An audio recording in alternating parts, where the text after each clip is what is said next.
Cutting mafia salon है जो पकड़ी में है, नियर पवन सिंह जी का घर है और सामने में सिटी मॉल है और किलर का शोरूम है।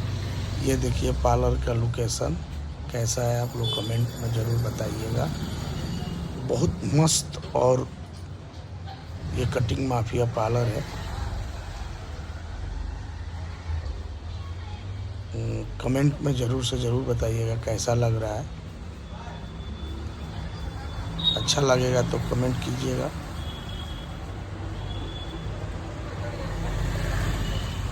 ये पकड़ी में है, नियर पवन सिंह जी का घर है और नियर में किलर शोरूम है और ये क्या बोलते हैं, नियर में सिटी मॉल है।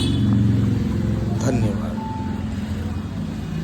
जय हो कटिंग माफिया पार्लर।